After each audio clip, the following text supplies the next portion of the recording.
Welcome back. All right, so we've got 9 regular games where regular things happened. And then we had the 80s breakout tonight in a big way. So, yeah, this is going to be fun. 10 games tonight, as I said. It did make a difference on the power rankings, somewhat. Again, the biggest thing is not to overreact to one game. And I'm saying that to people that are maybe upset with some of the results on the board. Don't overreact to one game. Unless it's a pattern, in which case, perfectly good time to panic. Sure. And I'm wearing a Teemu Selanne jersey I got from Custom Throwback Jersey some time ago, so I figured, I might as well take that out. I haven't worn that in a while. I always wear the Adidas, so I'm going to try to start wearing some of the other ones in the collection here. All right, we're going to start off with Pittsburgh and the Islanders. And, yeah, for Pittsburgh, this was a big game. For the Islanders, it was too. And the interesting thing to me is, so Pittsburgh's record against the Islanders is very good. And it feels like they play the Islanders game when they play against them. So the shots are 2-1 for the Penguins 3 minutes in. Power play for the Penguins, that's killed off. Anders Lee hit the outside of the net. We get a long stretch with no whistles. And that happens in every Islanders game. They very often are the fastest games. That all these games will start at the same time and the Islanders game will usually end first. Or the last couple of games, what I've noticed is they're done the second period, and that goes really fast before everybody else. And then the third kind of drags. And so they're not the last one done the third period. It's kind of weird. It's just one of those things I notice when I'm covering all the games at the same time. The Islanders were doing some shot blocking. The shots were 4-2 for the Islanders at 12 minutes. Pittsburgh was definitely getting chances that weren't getting through. Close call then for Eberle. There's another power play for the Penguins. That's killed off. Crosby had a chance. That was saved. Late power play for the Islanders. They score on it. And it's good because it's the only power play they get in the game. The Islanders just don't generate power plays. Nelson would get that one from Wahlstrom and Leddy at 18:40. So don't look now, but Wahlstrom's starting to get points. As expected last year, he's starting to get them this year. So we go to the second period. The Islanders are up by 1. And then early in the second period, Barzal scores 134, winning off Marino's stick. It's 2-0 for the Islanders. And again, it felt like an Islanders game. And I thought, okay, well, they're due for one against Pittsburgh. Makes sense. The Penguins then get a power play. They score on this one. This is the only one they scored on today. And it's Crosby from Letang at 2:17. So pretty darn quick after it became 2-0, it was suddenly 2-1. Then they pushed for the tie. And they got it. So while I'm writing push for the tie, Letang puts it in the net from Kapanen and Gensel at 2:43.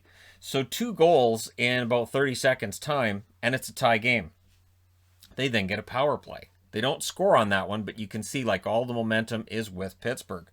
The Islanders press with about 8 minutes left. Eventually, they would get the lead back. Bailey gets the goal from Beauvillier and Nelson at 14:51. So we come out of the second period with a game suddenly 3-2 for the Islanders, where it had only been 1-0 after 1. So third period, early. 18 seconds. McCann from Malkin. Nice 2-on-1. Malkin puts it to McCann. McCann's all by himself. He puts it in the net. That ties the game up. Varlamov then was saving shots while Rust was doing his job screening. So again, Rust isn't on the board with goals or assists tonight, but very often you will see him screening the goaltender. Does not always deflect in off of him, but Rust is excellent at crashing the net. And he's really doing what Hornquist used to do for them, and now Hornquist is doing that very, very well somewhere else. We will talk about him. Penguins get a power play. That's killed off. Jari caught a shot from Beauvillier. And we go to overtime. Still tied. Opening chance for the Islanders. Matheson then had a chance the other way that wouldn't go. Varlamov denies Crosby. But this was a wide open overtime. And you just had a feeling maybe this was going to be ended in overtime. And it was. It's Letang. Scores the second of the game from Crosby at 4:34. Don't look now. The Penguins heating up. 11-7-1. The Islanders dropped to 10-6-4 with the overtime loss. The shots in this one favored the Islanders in the first 9-7. Both teams had 10 shots in the second. In the third, the shots were 11-6 Pittsburgh. In the overtime, 3-2 Pittsburgh. Final shots 31-27 for the Penguins. Power plays, Pittsburgh 1 for 5. The Islanders 1 for 1. Jari saves 24 out of 27. Varlamov saves 27 out of 31. Very entertaining game.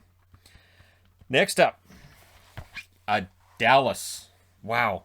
You know, I knew Dallas wasn't going to compete with Tampa for first in the division or anything this year, and I knew that they probably overachieved going to the finals, but this is a team that just does not look playoff ready at all. I don't think Dallas is making the playoffs. This is the first of 8 meetings with Tampa, and if this is what we can go by, this isn't going to be close. Early chance for the Stars. This was Tampa wearing their thirds tonight, their black jerseys. Stars not yielding the blue line, not yet anyways. Pushed by the Stars at 5 minutes. They get a power play, and on the same play, Alexiak and Maroon had a fight. So, honestly, it looked like a pretty good game for Dallas to that stage. Bolts killed it off. They were at that point 20 for 20 at home in killing penalties. That would be run up quite a bit during this game. Tampa then gets a power play, and their power play was lethal tonight. Their power play is very hot and cold tonight. On the hot side, Palat scores from Killorn and Point at 11:18. Stars get a power play, and all I wrote after that was nope, because their power play, lots of opportunities to get power plays, it wasn't happening. For a team with that many power plays to get that few shots in the game, very telling. Second period, early Stars power play, they get a 5-on-3 for 12 seconds. Yep, they even had a 5-on-3, nothing. Vasilevsky denied Ben. That was at a 5-on-4 at that point. That was the best chance they had. And then Cirelli gets a shorthanded goal from Stamkos at 4:06. So really, Tampa Bay at that point up 2-0. And you kind of felt like that was probably the backbreaker. Tampa Bay presses at 7.5 minutes. That would end up resulting in a goal. Braden Point scores from Johnson and Sergachev at 8:17. Stars did press back at 9 minutes. Tampa Bay then gets a power play, and they score on it. Their power play was 100% tonight. Maroon scores the power play marker from Johnson and Sergachev at 15:12. So Tyler Johnson with a couple of helpers, Sergachev with a couple of helpers. Things look pretty good for Tampa. Third period, early. Stamkos from Cirelli, 107. And Cirelli, really honestly, great game for Cirelli in his return tonight. That made it 5-0. Stars get a power play. They got another power play. Just took 2 minutes off the clock when they got them. Low chance third period, and it just didn't feel like there was fight in Dallas after that fight from Alexiak there. Late, the Bolts get a power play, but it's not showing up on the board like when I looked at the official score. So I'll say they were 2 for 3 tonight, but either way, it was a pretty rough game. Shots were 6 apiece in the first period, 10-8 Tampa in the second, and then 6-6 in the third. So final shots 22-20 for Tampa. Remember, Dallas had 6 power plays, including a 5-on-3, and still end up with 20 shots in the entire game. Power plays, Dallas 0 for 6. I'll say Tampa was 2 for 3 because of that late power play I saw on the board or on the app. Hudobin, 12 saves on 17 shots. Ottinger then went in and saved all 5. Hudobin's not a starting goaltender. Ideally it would be Bishop, and I think we're starting to see that. I think, this great run he's been on, it's been fantastic, but yeah, he, playing him every night. I would think next year it'll be Bishop and Ottinger, but that's me. Vasilevsky, 20 saves for his 23rd career shutout. I mentioned when he got the 22nd, I think it was this week too. He's just cruising through the shutouts. And yet people will still say, well, he's really overrated. Yeah, okay, sure, fine. All right, he's overrated. Sure, sure, why not? All right, moving on to Carolina and Florida. And this felt like a first-place matchup. It did. And Florida did it again. Now, Florida needs to stop doing this. They need to stop putting themselves behind the 8 ball and making it so they have to dig their way out of a hole. They were wearing the reverse retros. I'm pretty sure they haven't won a game wearing the reverse retros yet. Early Panthers power play. Verhaeghe had a chance that went wide. Shots were 5-0 Panthers at 7 minutes. So it looked like Carolina really hadn't shown up tonight.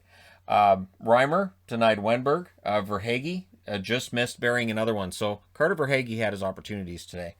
Paquette then had a break that was defended. The Canes get a power play and they score on it. It's Trocheck scoring against his former teammates from Hamilton and Svechnikov at 17:38. So it's 1-0 Carolina after 1, even though Florida had a great period. So that's telling right there, right? They had a great period, better team, and they're down after a period. Second period, shots were 5-4 for the Canes at 6 minutes, showing that they were buoyed by being ahead after that first period. Both goalies playing well. Power play for the Panthers. That resulted in a shorthanded break for Necas. In fact, and he was poke checked by Bobrovsky on that one. In fact, they had 3 breakaways during that power play. That's not a good sign if you're Florida, allowing 3 breakaways during your power play. I can imagine Joel Quenneville had a chat with him about how that's not the optimum number of breakaways. That the optimum number of breakaways against your power play is 0. Panthers then got another power play, but we go to the third. And that power play tonight, really the difference in this game ends up being that the 2 power plays, kind of, sort of. Although it did end up going to a shootout. Third period, early Canes power play, and they score on it. Jake Bean gets his first NHL goal on the power play from Pesce and Necas at 1 minute and 30 seconds. Canes then get another power play. There was a shorthanded chance for the Panthers on that one that went wide. The Canes then nearly get one 7 minutes in. Power play for the Panthers. They score on this one, and it's Hornqvist. Hornqvist, who's always crashing the net.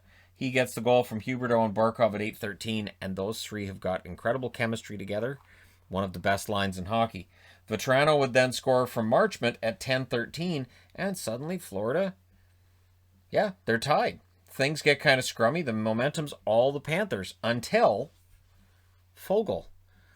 Foegele gets a goal from Pesce at 14:05, and it's one of those plays where it just ends up in your net kind of thing, right? Ekblad then shoots wide. They pull the goalie, Florida does, and they score. And who gets the goal? Hornqvist from Uyghur at 18:06. So Hornqvist with 2 goals in this one. He continues to score a bunch of goals. I know Pittsburgh's got a good record, but just looking at what Hornqvist is doing right now, it's crazy. So we go to overtime. The Canes pushed. Uyghur defended on some of that. For the first 3 minutes, the Canes were in control, and in fact, Florida didn't manage a shot during the 5-minute 3-on-3. And then we go to a shootout, and who gets the winner? Marty Necas gets the winner. Carolina, 4-3 winners in a shootout. They go to 13-6-1. Florida drops to 13-4-3. And with Tampa Bay at 14-4-1, these 3 teams are all right next to each other. Carolina was outshot in the first period 12-7 by Florida. Outshoots Florida 10-8 in the second and 13-11 in the third, and gets all 3 shots in the overtime final shots. 33-31 for Carolina. Power plays, Carolina goes 2 for 3, Florida goes 1 for 4. Reimer saved 28 out of 31. Bobrovsky saves 30 out of 33. Both goaltenders played pretty well. That was a fun little game. And then Toronto and Edmonton happens. Now, for Toronto, you come into tonight and you don't have Matthews. And this, of course, probably turned all the odds in favor of Edmonton and everybody saying, oh, it's Edmonton's time. But this is the weird thing I've noticed this year. Teams come out of these mini-series against Vancouver, and they just seem to come out not as good as they were going into it. And they normally will beat Vancouver, and I don't know what it is. I'm not sure what it is. It's not complimentary to Vancouver, though, whatever it is. So, no Matthews. The Oilers were wearing their actual home jerseys tonight. Considering the lack of goal scoring tonight, they may just go back to the blue ones. I'm talking about the thirds. They've been wearing those a lot. They may just wear them from now on. Campbell denied Haas, and Jack Campbell really showed how good he was tonight in a return. You couldn't tell he'd been hurt. The Leafs press at 9 minutes. The shots were 6-6 halfway through, so pretty good wide open game here. McDavid gets a pretty good chance. Campbell then stopped a good chance from Barrie, and we get a power play for the Leafs, and they score on it, and it's Nylander. Yeah, Nylander gets another one from Marner at 14:37, and then 1 minute and 13 seconds later, Marner gets a goal from Tavares and Thornton at 15:50, and it's all of a sudden 2-0 for Toronto. It kind of out of nowhere, but this is the kind of fight back that Toronto does have. Then in the last minute, there were some chances for the Oilers, and they net crashed Campbell, including an inadvertent knee to the head. And of course, the Leafs took offense to that and had some words with Oilers about this. So Campbell stayed in the game; he was okay, but it was one of those things that's like, really, they're already down Freddie Anderson, and Campbell just came back from injury, and that doesn't look good. Second period. Tavares had a chance that was blocked. Patrick Russell then had a prime chance that does not go. Marner denied by Smith. Campbell made some big saves at around the 8-minute mark. And then Spezza Jason Spezza from VC and TJ Brody at 11:15 makes it 3-0. The Oilers hit a crossbar because this is the kind of luck they're having tonight, and the Leafs press with 4.5 minutes left. But it's 3-0 after 2 periods. So we go to the third period. Campbell caught a chance from Nurse. Campbell wasn't allowing anything. It's pretty obvious that Campbell was in the zone tonight. The shots were 4-0 Oilers 8 minutes in, and then after that, Toronto did push back. Toronto almost evened out the shots by the end of this. But Zach Hyman gets on the board from Engvall and Muzzin at 13:34. 4-0. So if I had said this morning, I think that Toronto-Edmonton game is probably going to end up like 4-0 because Matthews is out. People would have said, yeah, Matthews being out will hurt Toronto. Then if I said, well, I think that'll probably hurt Edmonton, people would have said, he's just trolling. He's trolling us. So with that, Toronto goes to an amazing record of 16-4-2. Edmonton drops to 14-9. So they're standing as the second best team in Canada. I still buy it, but they're going to need to bounce back in their next game against the Leafs. Shots in this one, 10-9 Edmonton in the first, 13-11 Toronto in the second, 9-7 Edmonton in the third. Final shots, 30-29 for the Oilers. There was one power play in this game. Toronto had it, and they scored. Campbell, 30 saves for his third career shutout. He should have more, but he was mired in the Dallas system where it wasn't working, and then he was a backup in LA. He'd have much more if he'd been, I'm going to say it straight up, if he'd been developed properly right from day one. And then Mike Smith, 25 saves on 29 shots. So 2 former goaltenders of the Dallas Stars against one another in tonight's game. That being said, I do need to change boards. All right, next up, Detroit and Chicago. I feel like I have to applaud Detroit for this one. Detroit has been playing very good hockey, and the results just haven't been there. But they haven't stopped playing very good hockey. So for people who are like, when's Jeff Blashill going to go? I don't think it's going to happen anytime soon. Detroit's playing well. And this is a team that Steve Yzerman knows this is not a team that's built for the playoffs. So I don't think Blashill's in any danger of losing his job. And results like this, there you go. Early chances for the Hawks. In fact, the shots were 4-1 for Chicago at 4 minutes. Bernier denied Carpenter, but this was all Hawks. And then all of a sudden, Ryan scores from Fabry and DeKaiser at 10:27. And this was after total domination for Chicago. And it felt like that goal changed things. So shots started evening up after that goal. And it's 1-0 Detroit after one. Second period, Bernier stopped a good chance from Soderberg. And then it's DeBrincat that would score from DeHaan and Boquist at 13:53. So that ties the game, right? For seconds. 16 seconds later, Helm scores from Glendening at 14:09. And again, this is the kind of thing that happens against Detroit. This is not the kind of thing that happens for Detroit. So I'm sure there were Wings fans watching this going, not sure what I'm watching. Kampf then tries to answer. The Wings would get a power play. This is something that doesn't happen either. It's been about a month since Detroit got a power play goal. They got it tonight. Christian Juice. So perfect. Christian Juice gets the goal from Fabry and Zadina at 18:27. And it was the first power play goal Detroit had got in 39 tries, which spanned, I think, 14 games. It's ridiculous. Basically, Detroit's power play is awful. And they even said during this game it had been terrible. But I was watching the Chicago feed. So, third period, Svechnikov scores from Nielsen at 2:33. And it's 4-1 for Detroit. And the shots at that point had turned in favor of the Detroit Red Wings for the entire game. And I wasn't sure what I was watching. But I remembered it was a Detroit game when Janmark scores from Soderberg and Boquist at 4:43. So that made it 4-2. You should have faith that a team with a 3-goal lead in the third period is going to pull it out. But Detroit's one of those few teams that I still say, I'm not sure. I'm not sure if this is going to go Detroit's way or not. And when Janmark scored that goal, that's his 7th, which I think is more goals than he had all last season for Dallas. Janmark's playing great for Chicago. I'm glad to see it, honestly. The Hawks then pressed. Keith had a shot that was saved. Bernier then denied Soderberg. So Chicago's getting opportunities, and it looks like they're going to get back into this until Nielsen scores from Svechnikov and Filppula at 8:15, and that was kind of out of nowhere. And it's a goal that Subban needs to stop that one. That one in particular, I thought was one he really needed to stop that because Chicago had the momentum. And then that goal for Detroit just kind of did him in. Because, again, it was kind of an out-of-nowhere type goal. The Wings then get some chances 9 minutes in. Bernier making some great saves after that as well. Just highlight reel up and down. Jonathan Bernier's been great this year. In the event that Steve Yzerman decides, you know what, I'll see if there's a market for Steve Bernier. I really think there's going to be one this year. Jonathan Bernier, not Steve. There won't be any market for Steve Bernier. This is the first time I think I've said Steve instead of Jonathan, but I caught myself. Probably didn't catch myself the other times I said it. But yeah, Jonathan Bernier, if there's a market, I would think there'll be a number of teams that would be interested if he became available.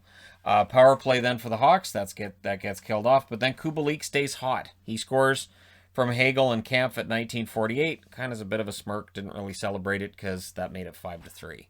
So Detroit goes to 7-13-3. Chicago really kind of blew a chance tonight. They're 11-7-4. Probably should have been 12-6-4. Really solidified that spot in the playoffs, but they didn't. So we'll see whether or not they're able to fix that tomorrow. The shots were 13-7 Chicago in the first, 14-10 Detroit in the second, and 13-11 Chicago in the third. Final shots 36-32 for Chicago. Power plays, Detroit scored on the only power play they had. Chicago was 0 for 1, so this was a low chance in terms of special teams game. And maybe that favors Detroit. Just don't get penalties, don't get power plays, just keep it 5-on-5. Bernier saves 33 out of 36. He was fantastic. Subban, 27 saves on 32 shots. He kind of showed tonight why Lankinen's the starter. I'll go ahead and say that shows why Lankinen's the starter. Next up, LA, the Kings, and Minnesota. And this game was far more entertaining than it looked like it might be early on. So both teams wearing the reverse retros. So when somebody says, well, Minnesota won wearing theirs, doesn't count. Doesn't count.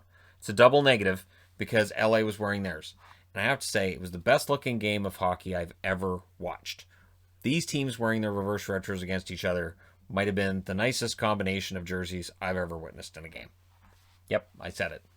Athanasiou had a break that went wide. The shots were 4-1 for the Kings 7 minutes in. So they had a lot of momentum early on. The Kings, a lot of strong forechecking early on in this too. Strong showing until it all falls apart over a very short period. First, it's Eriksson Ek from Fiala and Greenway at 14-17. And then a few minutes later, Sturm, he scores from Bjugstad and Dumba at 17-25. So you wait a while for Nico Sturm's first goal. Now it looks like he's going to start getting a bunch. Second period, a minute and 22 seconds in, Kaprizov scores from Rask and Suter. Can I also mention that Victor Rask might be playing the best hockey I've ever seen him play now that he's on the line with Kaprizov? I think Kaprizov bringing Rask's career back from the dead is one of the greatest magic tricks I've seen in the NHL. I really do. This has been nothing short of remarkable. But they get that 3-goal lead, and it's a dreaded lead for a reason. Power play for the Kings, and they score. Drew Doughty scores from Kempe and Kopitar at 2:51. So that's 4 goals over a pretty short period of a hockey game, and I'm thinking, all right, this might be a really high-scoring game. This wasn't the one, though. The Wild then get a power play, and I'm saying that even though this game's right here. That's not the high-scoring game either. Kings challenge for goalie interference, and a goal gets taken off. So the Wild got a power play goal, and it was ruled as goalie interference. Another Wild power play, and Fiala to Eriksson Ek was an attempted 2-on-1, and it was defended out.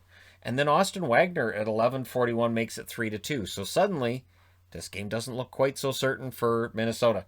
Kings push for the tie, and with 15.5 seconds left in the second period, they get a power play. So we go to the third. The Wild had a 2-on-1 that nearly connected.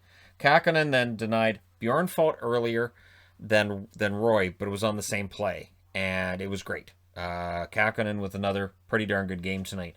Peterson then stopped a chance from Rask. Peterson had a slow start. He had to be upset with himself after these goals, and he seemed to be visibly upset, but he dialed himself in after that. Power play for the Kings, that gets killed off.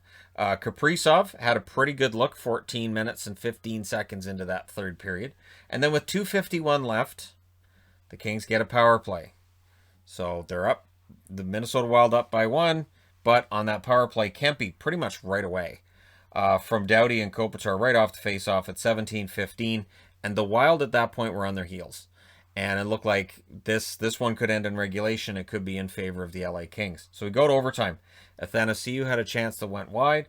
Peterson stopped a Greenway shot, Most of the puck control was in favor of the Kings early, but they weren't getting the shots yet.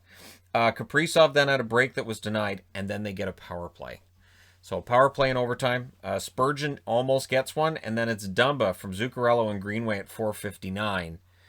And it was one of those ones that they weren't sure whether or not it was a goal. It went in with 0.3 seconds left. Peterson knew it was a goal.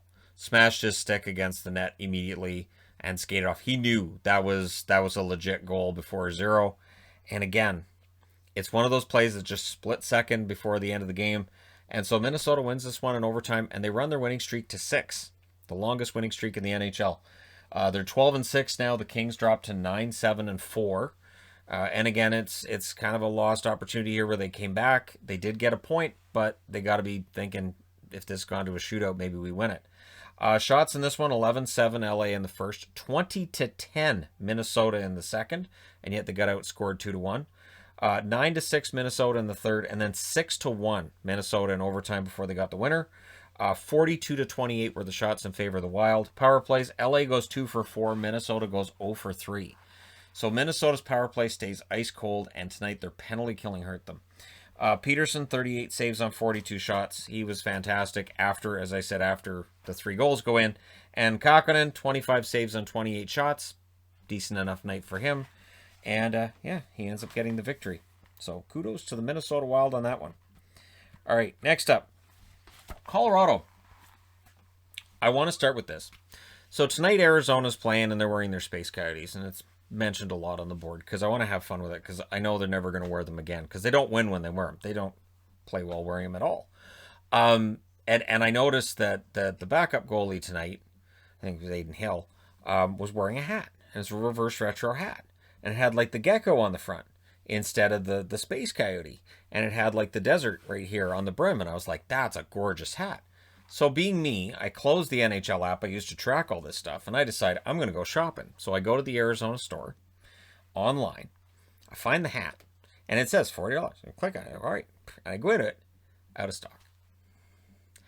I don't know that I've been that heartbroken ever. I hung my head and went upstairs and showed my wife that I can't have a Space Coyote hat other than the Space Coyote hat I already have.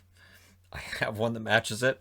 I have a purple Coyotes hat that matches, but it's not that one with the gecko on the front. That makes me sad. All right, let's talk about the game, shall we? Okay, early edge to the Coyotes, the space edge, as it were. Yeah, I'm gonna beat this one into the ground tonight because again, I don't know how often they're gonna wear these after tonight.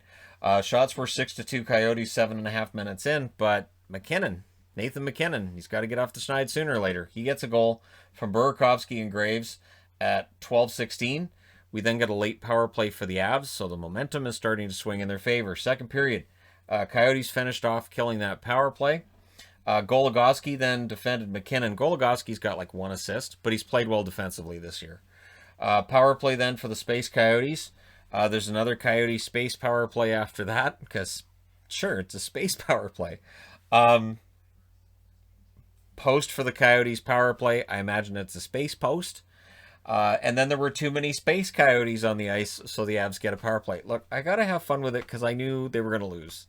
I was like, oh, they're going to lose. They're wearing them. Keller scores from Hjalmarsson at 14:13. So the Avs didn't score on the power play, and then Arizona comes back. However, McDonald scores from Donskoy and Comfort 17:15. I've done a video on Jacob McDonald.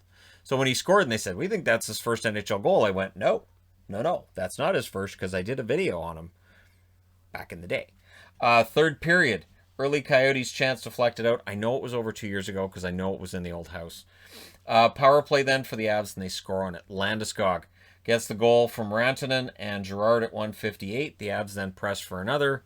And the Coyotes at this point seem to be out of space gas. That there wasn't any space gas left for them to mine. And Donskoy scores from Nichushkin and Girard at 12 minutes. Jost then scores his first of the season from Rantanen at 13:57. It was a rough night for Antti Ranta.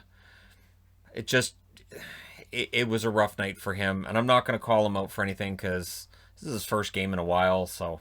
But it was a rough night. And then Lyubushkin scored from Larson and Krause at 16:32. That made it 5-2.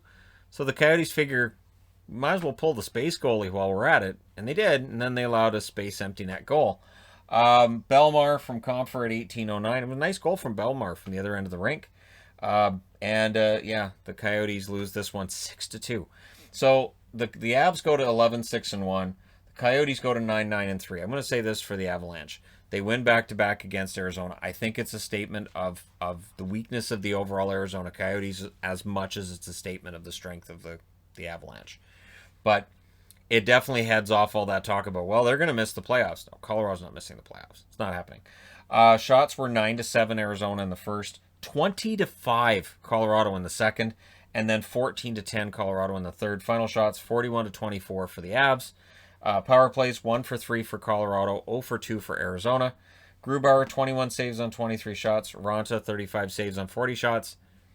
At least I have the Colorado Magnet. So kudos for the Colorado Magnet. Hey, $4.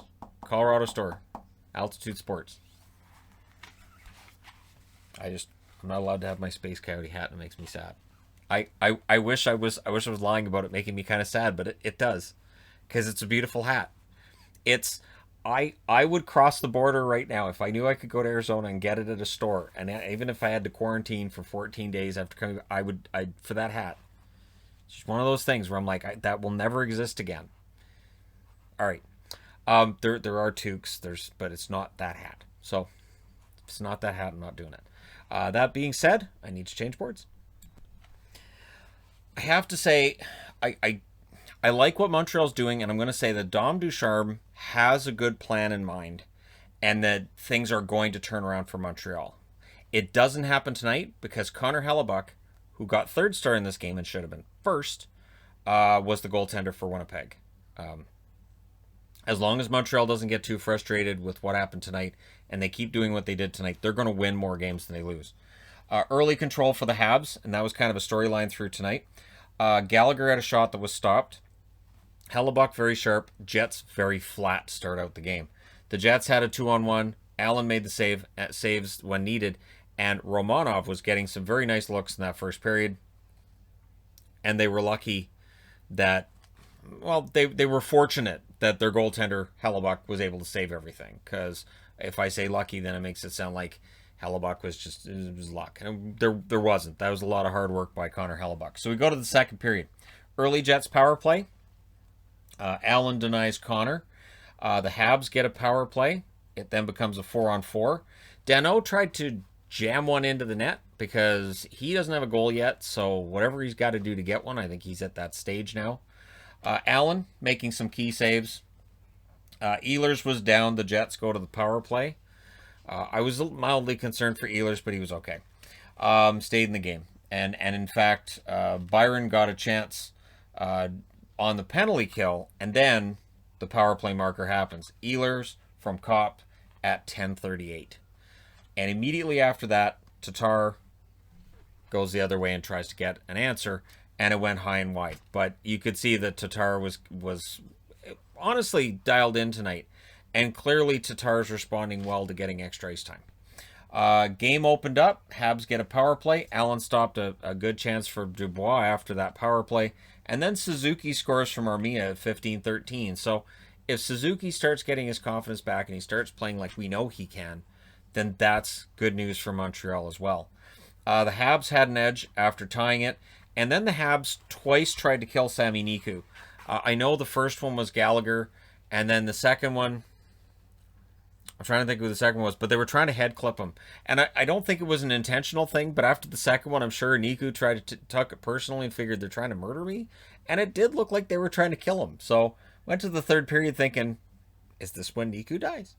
Is this the end of Sami Niku? It wasn't. Third period, crazy offside by the Habs. It was not called. Like, it wasn't even close. And you see the linesman sitting on the boards doing the sign that it's onside. There's no way. There's just no chance that was onside. What are you talking about onside? Perry then had a chance that went high. The shots were 3-0 for the Habs 8 minutes in, and the Habs were the more dialed in team in this game. Just that goaltender. Some wide open back and forth play. The Habs nearly got one 13.5 minutes into the third. They were the better team late in that game, and really the Jets were guilty of hanging on quite a bit. Drouin had a chance that was stopped, and the only reason this sees overtime is Connor Hellebuyck. There's nothing for Winnipeg tonight if it's not Connor Hellebuyck. Brossoit's been good. If Brossoit's in net tonight, Montreal wins this in regulation. In overtime, it took 36 seconds. Stastny gets the goal from Ehlers and Connor at 36 seconds, and the Winnipeg Jets win this one 2-1, and they got to feel a little bit fortunate. 13-6-1 record now for them. For Montreal, they dropped to 9-6-5, which, again, not getting a win tonight, that hurts. They didn't win either of the games against Winnipeg. However, they played very well in both of them, and things are going to turn around. Montreal outshot them in every period except in the overtime. So they outshot them 14-7 in the first, 13-9 in the second, 14-2 in the third, and then Winnipeg got all 3 shots in the overtime and stole it. Final shots 41-21 for Montreal. Power plays, Montreal goes 0 for 2. Winnipeg 1 for 3. Allen 19 saves on 21 shots. Hellebuyck saved 40 out of 41. And he was the story, as Hellebuyck often is. All right, next up, Vegas and Anaheim. This was a tough one. This was a tough one because there weren't a lot of chances through the first 2 periods. It really felt like this was a Ducks game. It's in Anaheim. There were early chances for Vegas. In fact, the shots were 5-0 for Vegas at 3 minutes. There were 8 shots in the rest of that period. It was slow. The Ducks just don't have offense, and yet they score first. Raquel finally gets off the schneid. He scores from Fowler at 10:09, and that's desperately needed by Rickard Rakell. He has not been getting goals. If he starts getting goals, that's really important. Power play then for Vegas, which, oddly enough, 0 for 5 against Anaheim on the year in 4 games played. These teams have been very close to one another. The overall win-loss record does favor Vegas by a lot, but these games have all been close. Fowler to Steele missed with about 4 minutes left. Pietrangelo, though, would score from Theodore and COL-ARI at 16:28. So Anaheim doesn't have the offense to really draw out the lead over the Vegas Golden Knights. Second period, Gibson stopped a Carrier shot. There was a near miss then for Lundestrom. He had a couple of them. Vegas pressed 2 minutes into this, and then Carlson would score from Pietrangelo at 9 minutes and 10 seconds. William Karlsson shows that he can score goals. He hasn't scored the way he did the first year in Vegas, but he's still a very good goal scorer. And I think to the point where now it's underrated. His ability is underrated. Low chance Ducks type game. So not a lot of notes in the second period because there really weren't that many things to write down about.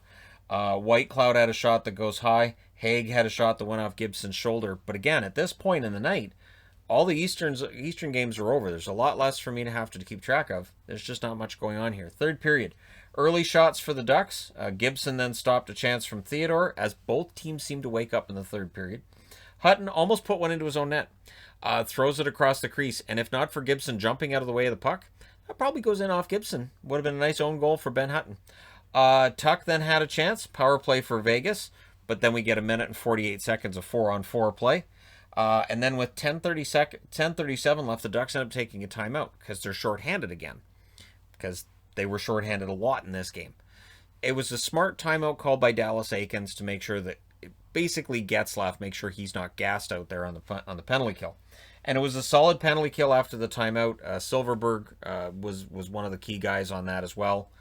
The Ducks tied it, but it's reviewed. And it was challenged for a high stick. And I looked at the replay and went, that's a high stick? All right.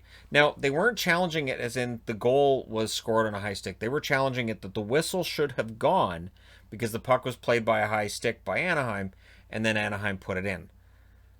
I guess it touched a Vegas player in between the high stick and the puck going in off the Anaheim player. And it wasn't the guy who touched it with the high stick, who was Raquel, that ends up scoring the goal. But when they announced it was a good goal and it was a delay of game, I was shocked. I was stunned. I was like, that's a goal? So Henrique ends up being credited with the goal from Raquel and Steele at 11:05. Vegas did kill off that 2-minute penalty. And then the Ducks were a post away from the lead. Again, this game ends up going into overtime. And I'm still I'm gonna look after I'm done this video and after I'm done the power rankings. I'm sure that the NHL will release an explanation. It might be something very simple about why that goal counted, because to me, that goal is a classic. It's touched with a high stick. It's not a goal. The whistle should have gone. Fleury denied Lundestrom in overtime. Gibson with some robbery at his end too. But then it's Carlson. He gets a goal from Smith and Theodore at 3:22. So Wild Bill on the board twice tonight. Always happy when he produces. He is my favorite Golden Knight. And they win this one in overtime 3-2. I don't have the OT symbol up here. But Anaheim's record is now 6-10-5. Vegas 12-4-1. And yeah, Anaheim with leads. It doesn't work out well for them. Shots in this one, 7-6, Vegas in the first, 7-5, Vegas in the second, and then in the third, the shots wake up, 13-9 in favor of the Ducks. In the overtime, the shots were 6-4 in favor of Anaheim. Lots of shots in the overtime. Almost as many shots in the overtime in 3 minutes and 22 seconds as we had in the entire first or second period. Final shots 30-27 for Anaheim. Vegas 0-3 on the power play. Anaheim 0-1. Fleury saved 28 out of 30. Yep, he's still very good. And Gibson saved 24 out of 27. He was pretty good too. So yeah, entertaining game. But this. So, yeah, this. Let me just move out of the way of this. This is just ridiculousness. So Della Rose got hurt. Let's just get that out of the way. If you're a fan and you're like, who got hurt tonight? It was Jacob Della Rose. If you have like a bingo card for who got hurt with the Blues. Yeah, Tarasenko's close. Nathan Walker made his debut tonight. It looked like he got hurt late in the game too. So when in St. Louis, you get hurt. 30th anniversary jerseys tonight for San Jose, and they look fantastic. It really makes me wonder why they don't take their current logo and just put it on the classic jersey. Problem solved. I don't like the fact there's no stripes vertically at the bottom of their regular jerseys. I think they just look kind of bland. And I never understood why they didn't just go back to the classic design with the current logo, because they look really sharp. But Meyer scores at 17 seconds. Went off Torrey Krug's hand and in the net. And this was definitely foretelling of how crazy this was going to get. Scandella scores at 6:08. Marco Scandella with his first as a St. Louis Blue. And I think they said his 26th game.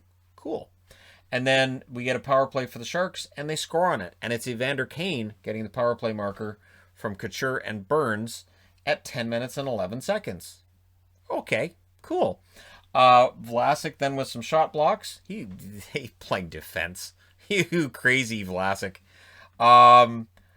Flat first period for the Underman Blues. The Blues really, this score of 2-1 kind of flattered them, I thought. Second period. Power play for the Sharks. It doesn't score. It's the only thing that doesn't in this game. Blaine then scores from Dunn at 3:34. The Sharks get another power play. They score on that one. It's Timo Meier from LeBanc at 6:43. That made it 3-2. 3-2, right? Yeah, 3-2. It might be difficult to track the score at some point here. 3-2 in favor of the Sharks. But then immediately after that, it's a goal. It's Shen from Perron at 7:28. And then a few minutes after that, Kane scores unassisted. So that made it 4-3, and this is where Craig Berube decides, you know what, I'm going to make a change in net. So Binnington's coming out. Binnington's leaving the net, and somebody on the San Jose bench said something to him. So he has a choice here. He can skate off and ignore it, or he can turn around and go, pardon, which is kind of what he did. Now, he didn't punch anybody because he has this blocker on in his glove. So he pushes, and I'm not sure who it was one of the San Jose guys in front of the bench. So he pushes him. And then on his way by Erik Karlsson, he fake punched him, and Karlsson definitely flinched. Now, the rule is you get 2 punches for flinching. That's just the rules. But he didn't go back and punch Karlsson twice for flinching. And then Dubnyk came out of the net to have a couple of words with him, and they both kind of did the whole gladiator thing goalies do, where nobody actually hits each other. And then Binnington leaves. Now, Binnington was given a 2-minute misconduct on that. That should have been 10. And that's what Craig Berube was saying too. Like, wait, why are we shorthanded coming out of that? It should have been a 10. And not only that, but since Dubnyk comes out of the net to have words with Binnington, and they sort of have a clash, you could have given Dubnyk 2 minutes for roughing, Binnington 2 minutes for losing his mind, however you want to put it.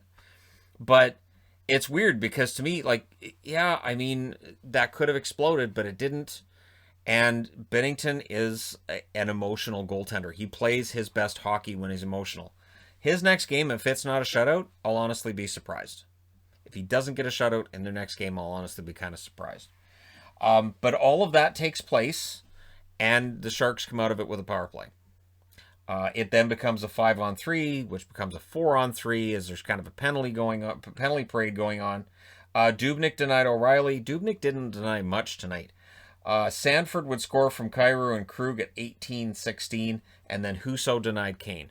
Husso had some good saves tonight in a game that didn't feature very many good saves. Husso did have better numbers than Bennington. All right, so we are now in the third period. And this is where all the goals happen. And this is already a game that had a bunch of goals. So first it's McEachern from Sanford at 1:17. So McEachern's on the board. Then LeBanc scores from Leonard and Meyer at 2:13. So LeBanc's on the board. Then Ryan O'Reilly says, I'd like to have a goal, please. And they go, all right, here you go. From Falk at 3:20. Defense isn't a thing, right? Couture then scored from Burns and Ferraro at 6:31. And then 7 minutes and 14 seconds into the third period, Scandella scores from Sundqvist and Hoffman. It is 7-6. 7 minutes into the third period. I fully expected to see like 10-9 as the final score. I fully expected to have to use more magnets on this game than every other game that was played tonight. I mean that's hyperbole obviously, but it felt like it, right? So and I'm, full disclosure, on the game day board where I've got all the magnets for the goals, I've cut it down from 9 to 7 because I thought, well, nobody scored more than 7 this year, so I'm good with just 7 of each team. And then I've got room on that board for all these magnets and for all the goals. I've got room. Then that game day board's just got everything. Yeah, I was getting nervous that I was going to start digging through and getting some of the other magnets out. First career 2-goal game for Scandella on that goal at 7:14. And then they started talking about, he could get a hat trick. Defense, not in this game. Husso denied Kane a hat trick. Power play then for the Blues. Good shorthanded chance for Gambrell for San Jose, and I expected that to go in. Blues were 0 for 2. Carlson, no points. So that's, and I'll come back to that. There were some interesting stat lines out of tonight's game. Sharks press with 6.5 minutes left. Donato had a chance that was saved by Husso. Great save by Husso. With 1:13 left, the Sharks call a timeout. Couture had a chance that went high. Huge save for Husso with 2 seconds left. Husso. If I say Uso, then that's Jimmy and Jay Uso were not in this game. Kane blew up. And I'm not sure exactly what caused him to blow up other than they were losing this game 7-6. And I had wondered if when Binnington lost it, if maybe it was Kane that chirped. Kane's known for chirping, so it would not surprise me if Kane started it. So then Kane's going off. And then the referees did something. I hate this. I don't like it. Is when they go to drop the puck and then, oh, whoops, and the horn goes. Now it's 7-6. There wasn't enough time left for anybody to tie up the game anyways. And I was thinking, just send them to the locker rooms. Just say, you know what, the game's over. My biggest fear of something, and it didn't happen, but I've seen it happen in games before, is you've got 2 seconds left, and then you drop the puck, and then, oh, we got to drop it again. And then you end up with a brawl on that second face-off. Guys have a little more time to get agitated. Guys have a little more time to talk to one another. Guys have more time to say, you want to go. It didn't happen, but it could have, and I was glad it didn't. So the final score is 7-6 for St. Louis, who finally get a victory here. They go to 11-8-2. San Jose drops a huge loss here, 7-9-2. They're now 1-3 at home. Scandella, 2 goals, and he's a +4 tonight. Yeah. Carlson, no points, and he's a -1. And Erik Karlsson, 6 goals from San Jose. And Erik Karlsson, their offensive defenseman, no points. I was stunned by this. I thought that was absolutely crazy that he didn't get a point in this game. He didn't. Yeah, the closest he gets to the goaltender is Binnington fake punching him. He didn't punch him. And yeah, Binnington saved 15 out of 19 before he gets replaced. Husso saved 19 out of 21. His save percentage was over 900. Dubnyk saved 24 out of 31. He was not good. And if you were a Wild fan and you watched, Kakkonen and how he played tonight, and then you watched the San Jose game and you saw Dubnyk, you would understand why Minnesota made the moves they did the offseason. And hopefully Dubnyk can turn it around. Hopefully the Sharks can turn it around. But this was not a game that fills you with confidence in the Sharks or defense or St. Louis or maybe even hockey. Anyways, there you go. It was wild and crazy, and it's done. Let me know your thoughts regarding any of these games in the comment section below as always. Don't forget to hit like and subscribe if you're browsing your way through. You just happened upon this video. And hey, thank you guys so much for watching, for all your support. I will talk to you again soon.